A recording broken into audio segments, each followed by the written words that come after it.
তারপরে কি আঙ্কেল আর আন্টি তোকে নিয়ে ডক্টর পাবলোর কাছে গেছিল? হ্যাঁ, আর ওই কম্পিটিশনটার কি হলো? তুই কি ওটাতে নাম দিয়েছিলি? পিটপুট, আমার মনে হয় গল্পটা একটু পরে করলেই ভালো হয়। দেখ, বৃষ্টি আসছে। হ্যাঁ, চল এবার বাড়ি ফিরে যাই।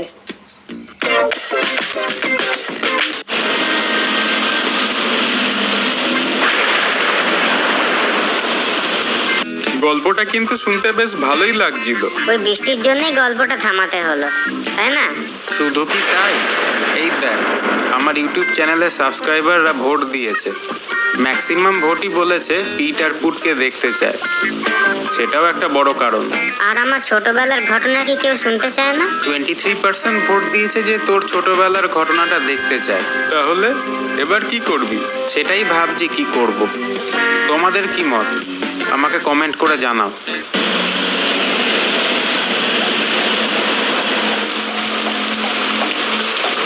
আরে, রাস্তায় তো একটা গাছ পড়ে আছে। এবার বাড়ি ফিরবো কি করে?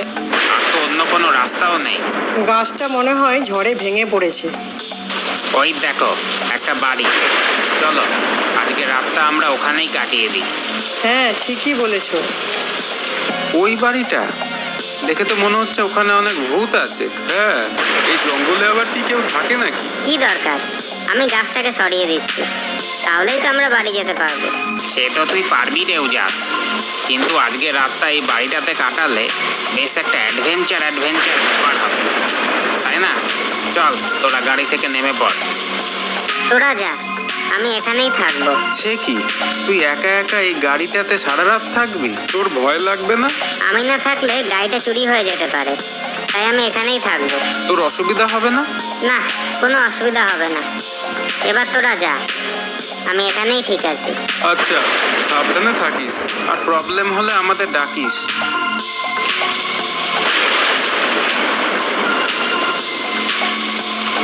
বাহ, কি চমৎকার! একেবারে ভুতুরে বাড়ি। এখানে থাকতে বেশ মজা হবে। আমার পুটকে নিয়েই চিন্তা, ও তো আবার ভূতের ভয় পায়।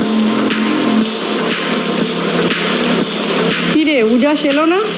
না, ও বললো যে ও গাড়িটাকে পাহারা দেবো। হ্যাঁ, ও চলে আসলে নাকি গাড়িটা চুরি হয়ে যেতে পারে। ও মা, সে কি, তাই বলো সারা রাত গাড়িতেই থাকবে? না না, উজাস ঠিকই বলেছে। নতুন গাড়ি যদি চুরি হয়ে যায়, ও বরঞ্চ ওখানেই থাক। উজাস, ভালো করে গাড়িটাকে পাহারা দিস, আর অসুবিধা হলে আমাকে বলিস, বুঝলি? আচ্ছা, ঠিক আছে। তোমার কি কোনো বুদ্ধি শুদ্ধি নেই?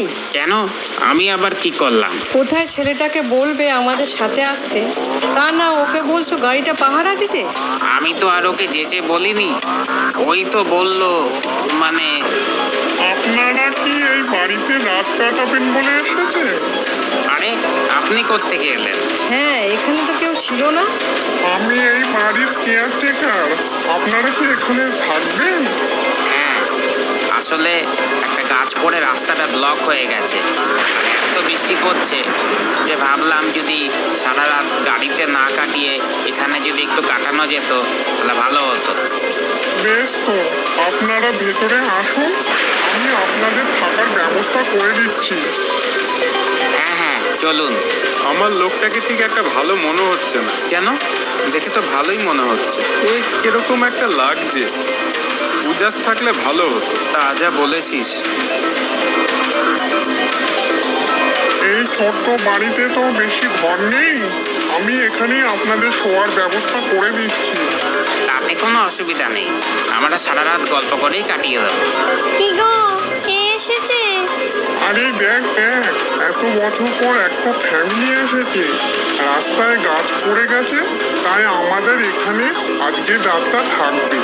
তাই খুব ভালো, আমি এক্ষুনি গিয়ে রান্না চাপিয়ে দিচ্ছি। হ্যাঁ, সেই ভালো। আপনারা এখানে বসুন, আমি একটু আসছি। আচ্ছা, ঠিক আছে। শোন, ওই বুড়ো আর বুড়িটাকে কিরম একটা লাগলো না? কিরকম বলতো? মানে কিরম একটা ডিফেক্টিভ। এই জঙ্গলে কি কেউ থাকে নাকি রে? সেটাই, উজাসটাও ভেতরে আসলো না, কি জানি একা একা কি করছে। একা একা বসে থাকতে ভালো লাগছে না, আমি বরঞ্চ একটু ঘুমিয়ে নিই।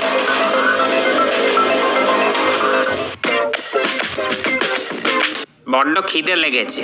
ওই লোকটা সে গেল আর এখনো কোনো পাত্তা নেই। আমি গিয়ে দেখি এত দেরি হচ্ছে কেন। সেটাই ভালো হবে, দুজনেই তো বুড়ো। দেখো আবার রান্না করতে গিয়ে ঘুমিয়ে পড়লো কিনা।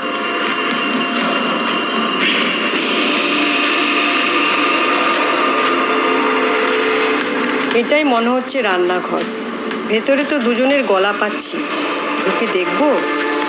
দেখি কি আর হবে। এই যে শুনছেন, বলছিলাম যে রান্না কি হলো? ও মা গো, এ কি?